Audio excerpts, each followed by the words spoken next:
Nii et tegelikult, kui oleks rohkem inimesi oma peres sees tutvusringkonnas, kes seda asja nagu teavitustööd teeksid, nagu siis võib-olla ei oleks ka meedial selline pilt,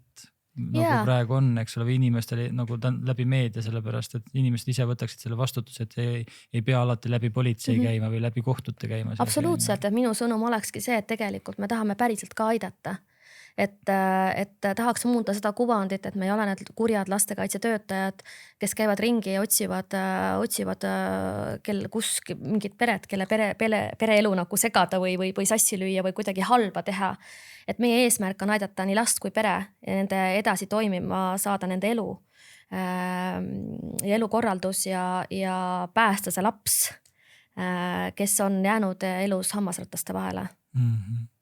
Anna, kui sa vaatad nagu Tallinn ei võrdu kohe riik, eks ole, ja Tallinn-Harjumaa ei võrdu riik, et kui sa vaatad riiklikul tasemel, et miks on oluline tegeleda selle teemaga nagu ja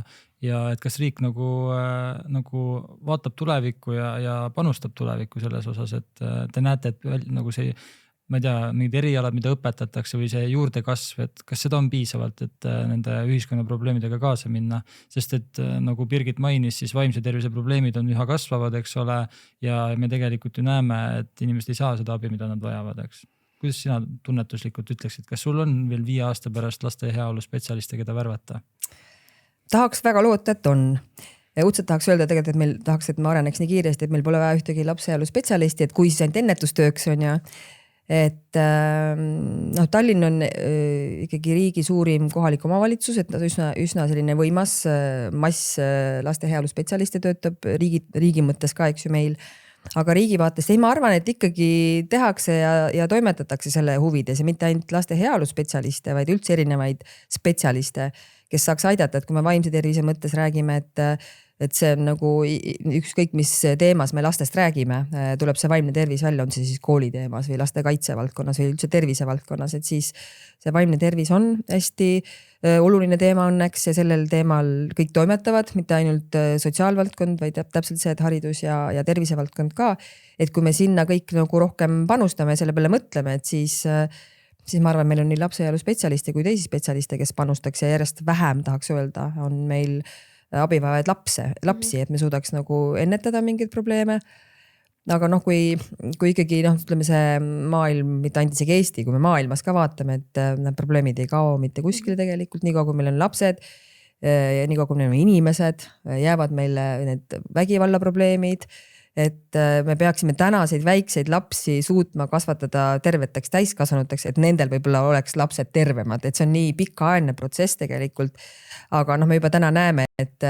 mina olen selles valdkonnas ka nii kaua olnud, et mul on juba, eks ju, lapsed ja lapselapsed selles valdkonnas, et kes kunagi olid lastena minu kliendid, täna on, ma näen, et nende lapsed on ka meie nagu sektori kliendid. Et midagi peaks muutma või teistmoodi tegema. Aga samas see näitab seda ka, et me ei saa nagu seda, kui sa ütled 5 aastat, kas 5 aasta pärast on, meil on kindlasti vaja ja rohkem vaja, ma arvan, neid erinevaid spetsialiste. Kui me räägime 100 aasta lõikes, siis tahaks öelda, et juba on midagi äkki paremaks muutunud, et ma ei tea, tahaks õudselt nagu juba nagu üles kutsuda nii vanemaid või kes meil siin kuulavad või vaatavad, et ma ei tea, pange telefonid ära, olge looduses, juba hakkame vaimset tervist natuke ise ka saame toetada ja aidata, et üks asi on spetsialistide tugi ja abi, aga siis mõtleme, mis me ise teha saame enda ja oma laste heaks. Mina lisaks veel siia, et räägi nagu vanemana päriselt oma lapsega. Kuula oma last, räägi temaga lihtsalt, kas või tema päevast, et juba see minu arust on alustuseks päris hea. Nii et see laste heaolu spetsialisti roll, ta ei ole ainult nagu missiooniga töö, oluline töö, vaid tegelikult on nagu strateegiline roll siis riigi jaoks, eks ole. Birgit, mis sa ise näed, kas strateegiline roll, kas sa ise tunned, et nagu lisaks sellele missioonile nagu sa näed, et sa nagu süstemaatiliselt suudad ühiskonnas midagi paremaks muuta praegu? Jaa, kindlasti. Et mina arvan, et meie roll selles töös või meie töö on väga suure tähtsusega. Et eriti siin väikses riigis,